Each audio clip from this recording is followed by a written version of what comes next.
첫 번째로는 이게 멘탈 케어인데 이런 생각 안 하셨으면 좋겠어요. 나는 이 회사 아니면 절대 안 돼. 막 이런 거 있잖아요.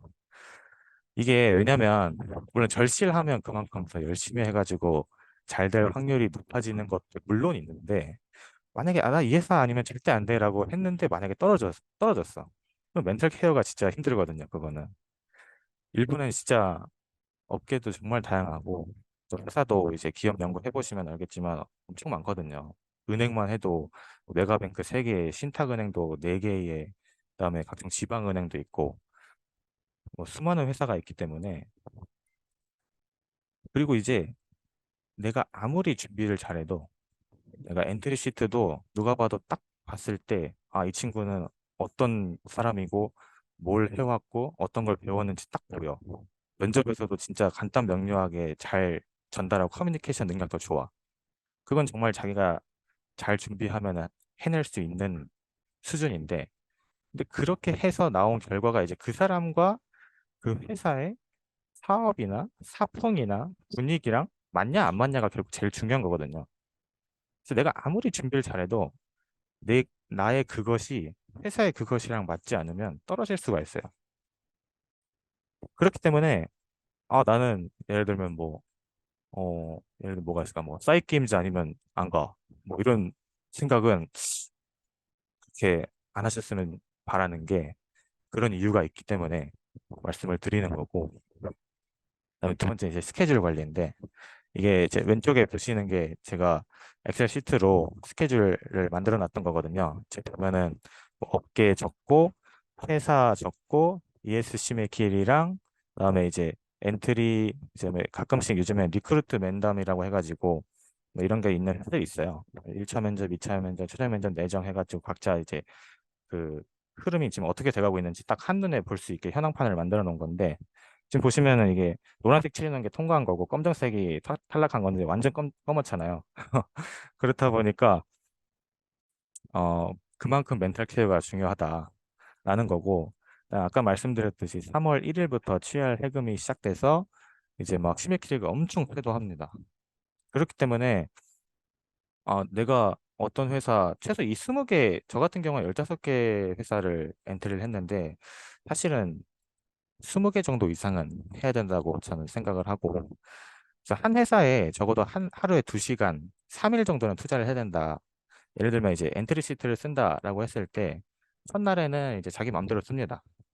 둘째 날에는 여태까지 배웠던 엔트리 시트를 쓸 때 체크 포인트 같은 걸 한번 본 다음에 내가 어제 썼던 엔트리 시트를 한번 보면서 여기가 뭔가 좀 이상하다. 뭐 이런 걸 수정을 하고 그다음에 이제 무조건 또 가장 중요한 게 나 말고 다른 사람한테 한번 받아봐야 돼. 적어도 한 번은 다른 사람한테 뭐 같이 취업을 준비하는 친구라든지 아니면 뭐 일본인 친구가 있다 그러면 일본인 친구한테 한번 문법이나 표현 같은 것도 한번 봐달라고 한다든지 이런 식으로 그렇기 때문에 여기 적어도 한 회사에 3일 정도는 투자를 해야 된다고 저는 생각을 하고요.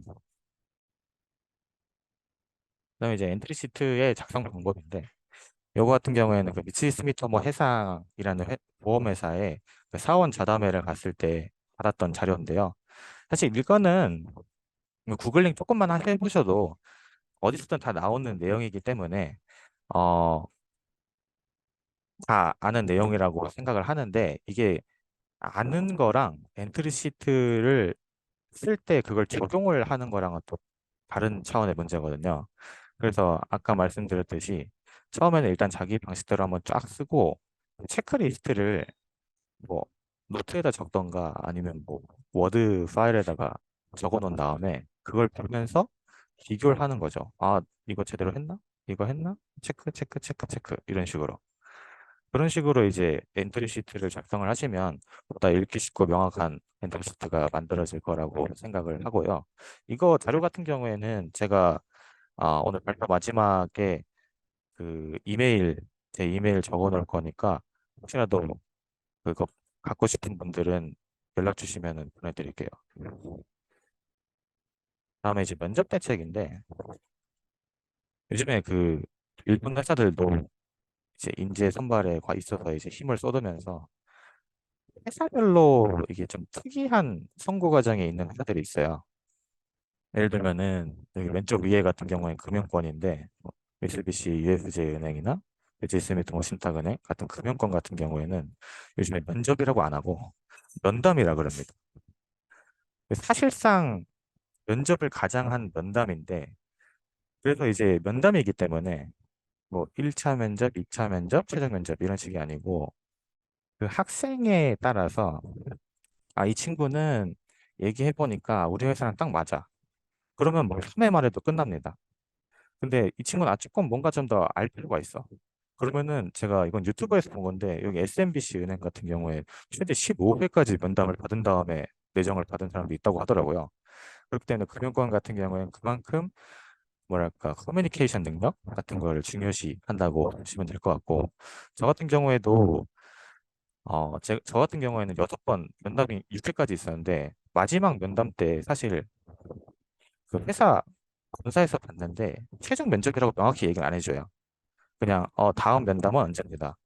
그러면 이제 그때 가서 이제 어떤 식으로 했었냐면은 이제 대기실에서 이제 기다리고 으니까 담당자분이 오셔가지고 이제 회의실 같은 데 들어가서 1시간 정도 면담을 했는데 뭐 딱 면접에 정해진 형식이랄 게 없이 원래 같으면 뭐 자기소개 해주세요. 뭐 1분간 간단하게 자기소개 해주세요. 그 다음에 지원 동기 해주세요.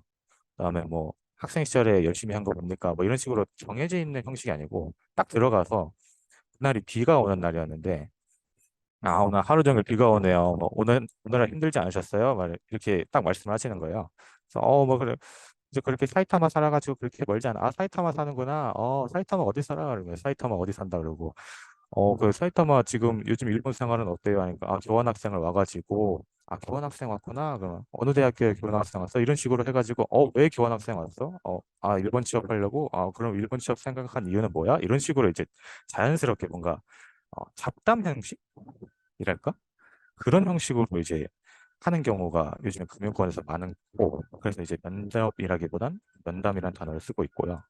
그다음에 레버리지스나 뭐 락텐이나 사이게임즈 같은 이런 IT나 게임 업계 같은 좀 젊은 회사들 같은 경우에는 사실 저도 딱히 여기 준비해 본 적이 없어서 친구한테만 들은 얘기여가지고 정확하진 않은데 뭐 락텐 같은 경우에는 코딩 테스트를 하고 사이게임즈나 레버리지스 같은 경우에는 뭐 포트폴리오 저희가 여태까지 해왔던 거를 자유 형식으로 해가지고 뭐 포트폴리오를 제출하는 경우도 있고 또 일반적인 일본 회사랑 다르게 이제 청년 채용 그러니까 한국이랑 비슷한 거죠. 빈자리가 나면은 이제 포지션 제한 받아가지고 이제 엔트리하는 뭐 그런 식으로 그리고 이제 직무별로 선발하고 뭐 여기 사이게임즈 같은 경우에 보니까 기획 직무, 뭐 디자이너 직무, 뭐냐 IT 시스템 직무 이런 식으로 다 나눠서 뽑더라고요. 그다음에 이제 히타치나 뭐 토요타나 미쓰이 화학 같은 그런 뭐냐 메이커 같은 회사는 이제 태반이죠. 그러니까 뭐 전형적인 일본 회사 취향 방식이라고 보시면 되고, 그다음에 이제 여기 같은 경우에는 기술직이 아니라 종합직의 경우에는 배율이 엄청 높다고 들었어요. 아주 난이도가 높은 회사라고 들었고, 그렇기 때문에 요즘 회사별로 선고 과정이 다양화되고 있는 추세이기 때문에 그만큼 자기가 관심 있는 회사나 업계의 최신 선고 동향이 어떻게 되는지에 대한 정보 수집도 중요하다. 그다음에 이제 면접 대책 같은 경우에는 이게 면접 같은 경우에 솔직히 말씀드리면 대책이 없어요. 일단 많이 봐야 돼요. 일단 많이 봐가지고 내가 그 면접에 대해서 좀 익숙해져야 돼. 가서 아무리 예상 질문 같은 거 시트를 만들어서 많이 준비를 하더라도 긴장해서 생각이 안 나면 그건 그냥 무용지물인 거거든요. 그렇기 때문에 그 면접이라는 것에 대한 뭐 면접장 내 분위기라든지 아니면은 뭐 그런 긴장되는 거를 이제 좀 익숙해질 수 있도록 가능하면은 면접을 많이 보는 게 중요해요. 그래서 모의 면접 같은 경우도 이제 코렉에서 그런 일본 취업 스터디 같은 경우에서도 많이 진행을 하는데 그런 쪽에서 많이 받아보시면 좋을 것 같고 그다음에 이제 항상 제가 면접장에 들어가기 전에 항상 생각했던 마음가짐이 뭐냐면 이제 면접관은 내 편이다. 면접관은 나를 떨어뜨리려 온 사람이 아니고 나에 대해서 알고 싶어 하는 사람이다. 그런 생각을 하고 들어가면 좀 더 마음이 편해져요. 이 사람도 어차피 뭐 오늘 퇴근하면은 집에 가가지고 누워가지고 넷플릭스 볼 사람인데 뭐 그렇게 긴장할 게 있나? 뭐 이런 식으로 그런 마음가짐으로 이제 하면 좀 더 긴장을 누그러뜨릴 수 있고요. 그래서 이제 일본 취업은 이제 2년이라고 생각합니다. 2년. 내가 이 통제할 수 없는 변수가 너무 많습니다.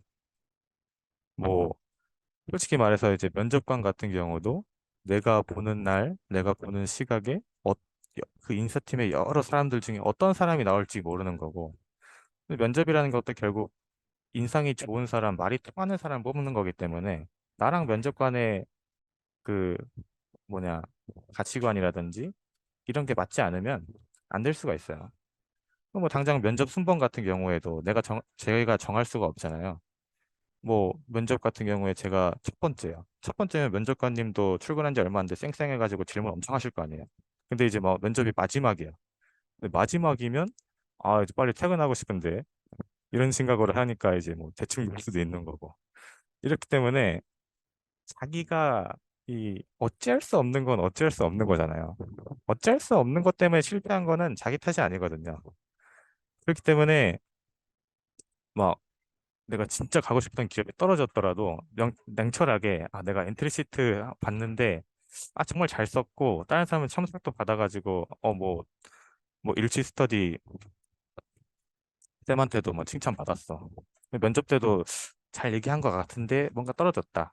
그러면은 아 그냥 인연이 아니었구나. 이런 식으로 가볍게 생각할 수는 없지만 그런 식으로 생각하고 이제 털고 일어나는 거죠. 그래서 이제 그런 의미에서 제가 절실하지 말자라고 말씀을 드리는 거고 그런 마음가짐으로 해주셨으면 좋겠고